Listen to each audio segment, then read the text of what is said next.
In this Blender video, I'll demonstrate how to animate this clock. I demonstrated how to make the clock in a previous video series, and so now I'll show you how to move the clock hands and to make it dance. I'll be using Blender version 2.67b. I'm going to start with the clock that I made in a previous video series. This is the final image that was rendered for the clock. We need to switch views, so click on this menu and select 3D View. Now from the View menu, select Front. I'll also zoom in a little. Now let's turn off the visibility of the clock's glass lens so that we can see the hands of the clock. To do that, right-click on the glass lens to select it. The name of this object is Sphere 001. Now scroll through the list of objects up here until you find it. Then click the I button to turn off its visibility. To animate the hands of the clock, we'll be creating multiple frames that are each a little bit different. When we cycle through the frames, the hands will appear to move. Down here is the timeline. With the timeline, we can see and control which frames are being displayed.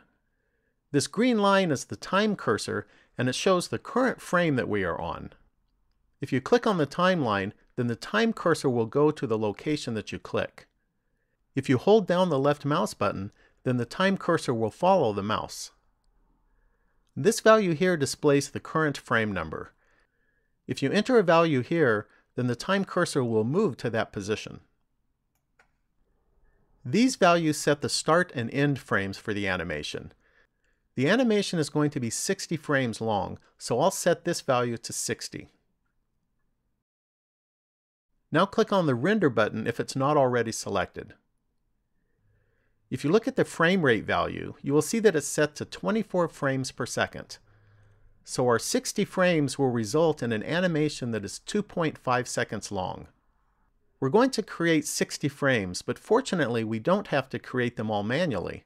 We'll create some keyframes, and then Blender will automatically fill in the rest.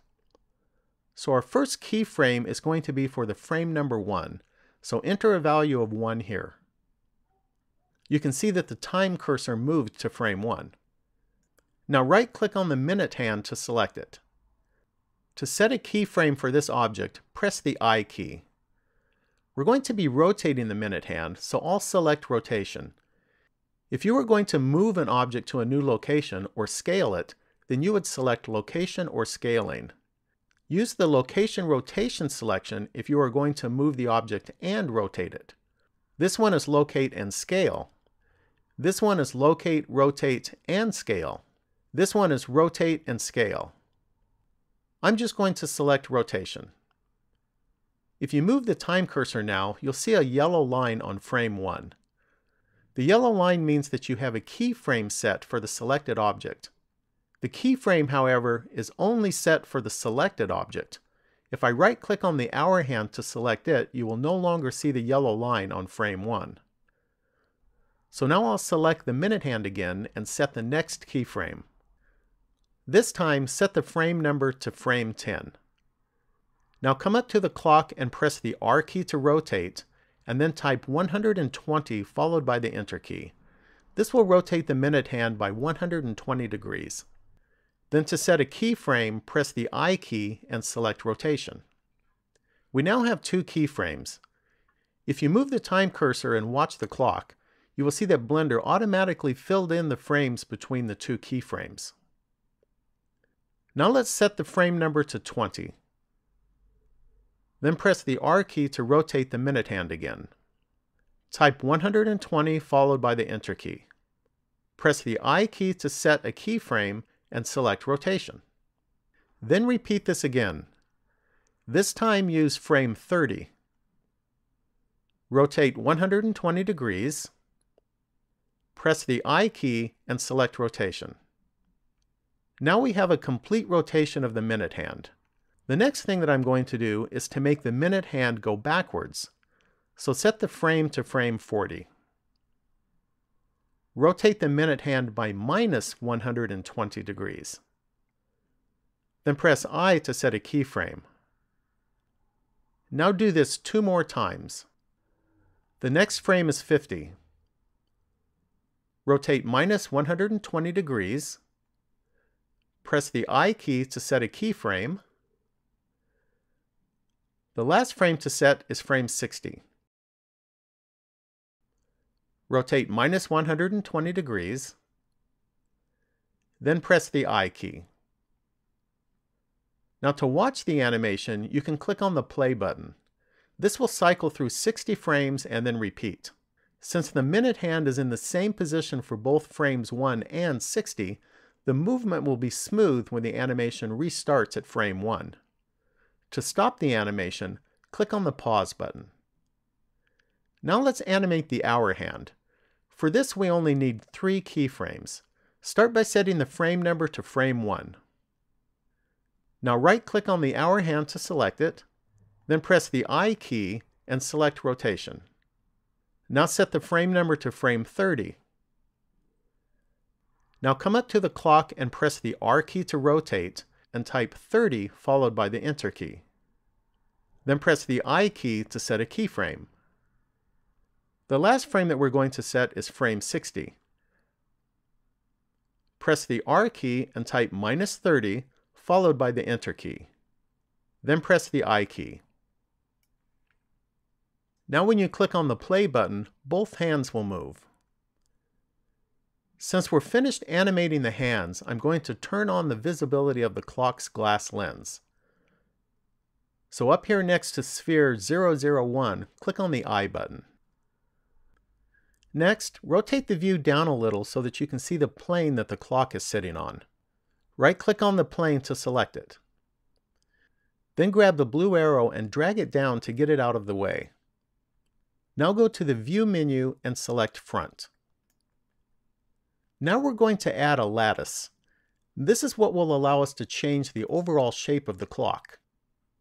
So from the Add menu, select Lattice.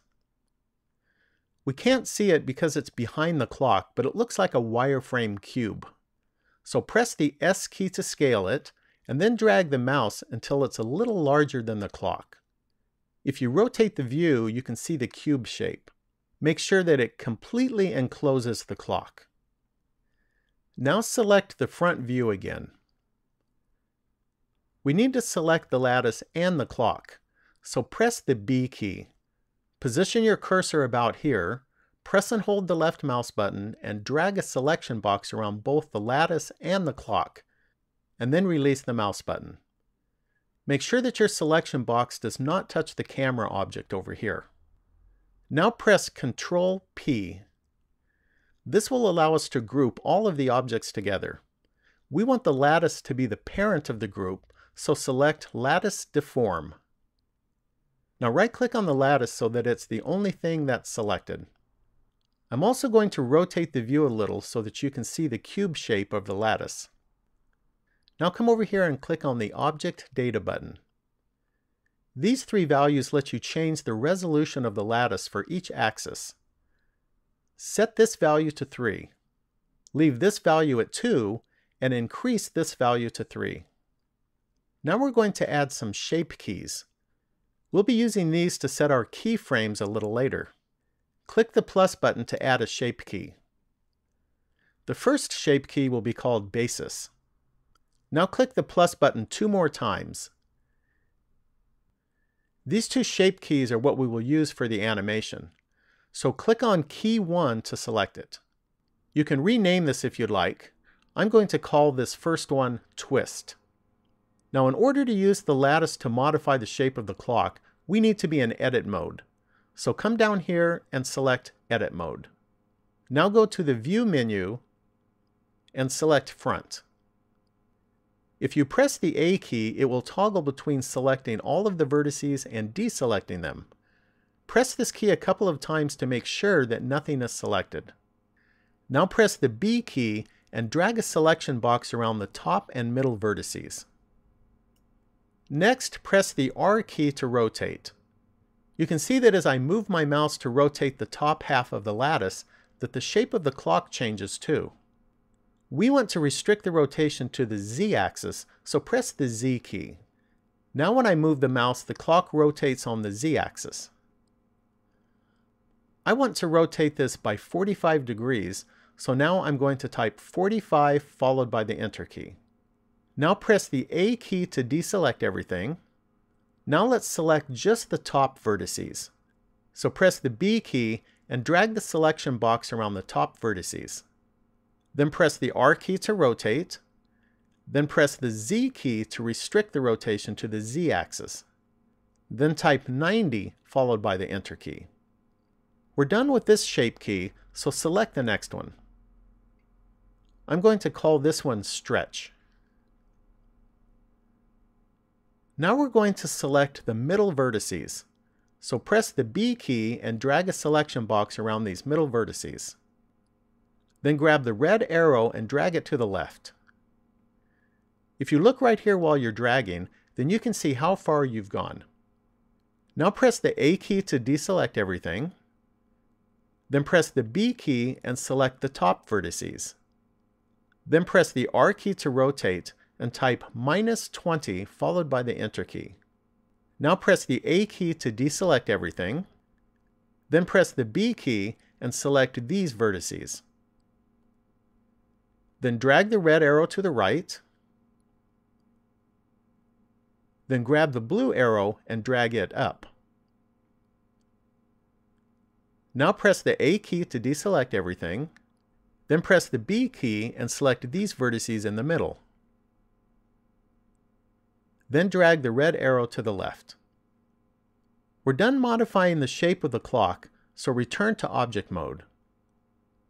You'll notice that as soon as we return to object mode, the shape of the clock has returned to its original shape. But if you come over here and change this value, then the shape of the clock will change. The larger you make this value, the more the shape of the clock will change until the value reaches 1. This value is also displayed here. Now let's apply these shape keys to the animation. Start by coming down to the timeline and set the frame to frame number 1. Then select the twist key shape and make sure that its value is set to 0. Then hover your mouse over this value and press the I key. The background will turn yellow, which indicates that a keyframe has been added. Now select the stretch shape key. Set this value to 0. Hover your mouse over the value and press the I key. Now this has been added as a keyframe also. Since both of these values are set to 0, the clock will be in its original shape for frame 1. Now set the frame to frame number 15. For this frame, we want the twist shape key to be at its maximum value, so set this value to 1. Then while hovering the mouse over this value, press the I key to add a keyframe. Keep the stretch value at 0, hover the mouse over this value, and press the I key. Now we've added keyframes for both of these. Now set the frame to frame number 30. Set the twist value to 0, hover the mouse over each of these and press the I key for each. Now set the frame to frame number 45. Set the stretch value to 1. Then as before, hover over each of these and press the I key. Now set the frame to frame number 60. Set the stretch value to 0. Then press the I key while hovering over each of these. Now you can click here to play the animation.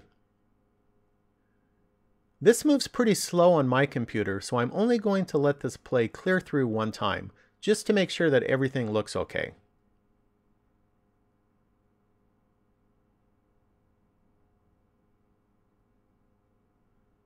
You can press the pause button to stop it. Everything looked fine, so let's set up the camera view now. So from the View menu, select Camera. To make sure that we can zoom, rotate, and pan the view while looking through the camera, go to the View menu and select Properties. Make sure that there is a check mark next to Lock Camera to View. Now to hide this menu, go to the View menu and select Properties again. The clock is at its largest at frame 45, so set the frame number to 45. I want to view the clock while it's at its largest size to make sure that the whole clock will be visible to the camera. Next, I'm going to rotate the view until I'm looking at the clock directly from the front.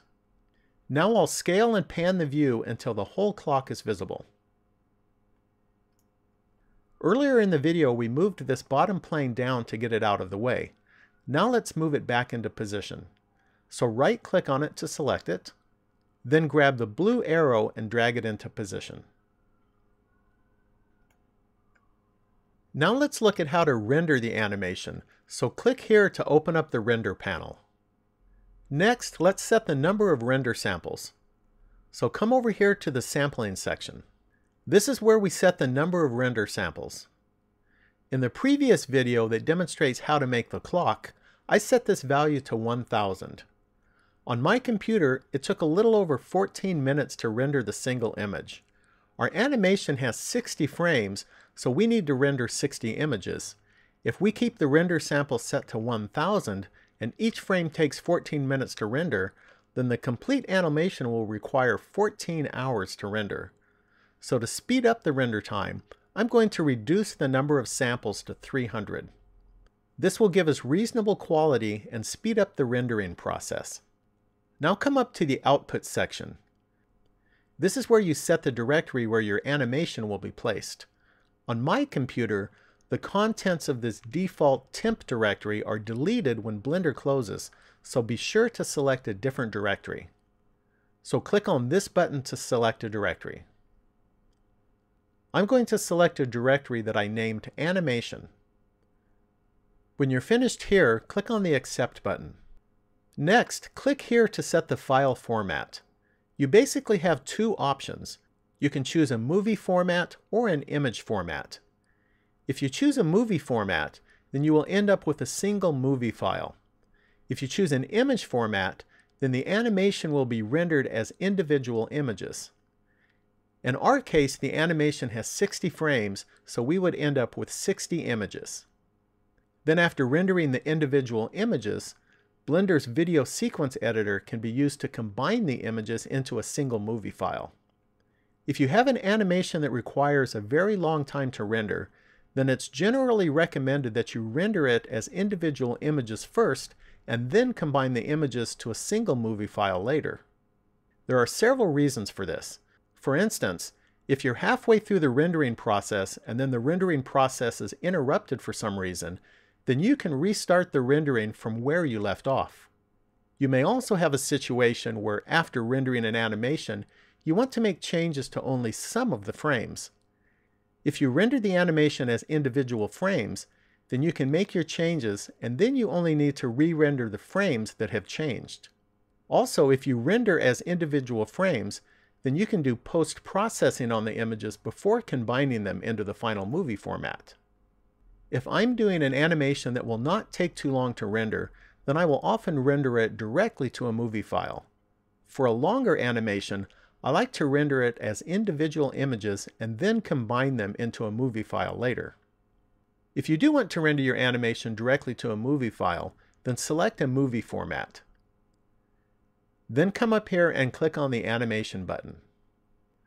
In this video, I'm going to render the animation as individual images, and then I'll show you how to combine them into a single movie file. So I'm going to choose the PNG image format. One thing that you should always do is to save your project before starting the animation. So from the File menu, select Save. Now I'll click on the Animation button. Since this is going to take a while, I'll pause the video until it's done. The animation is done rendering now. It took a little under 3 hours to render. To view the animation, click on the Play button. If you're using an older version of Blender that doesn't have the Play button, then go to the Render menu and click on Play Rendered Animation. The animation will play through to the end and then start back at the beginning again. Now I'll show you how to compile these images into a single movie file.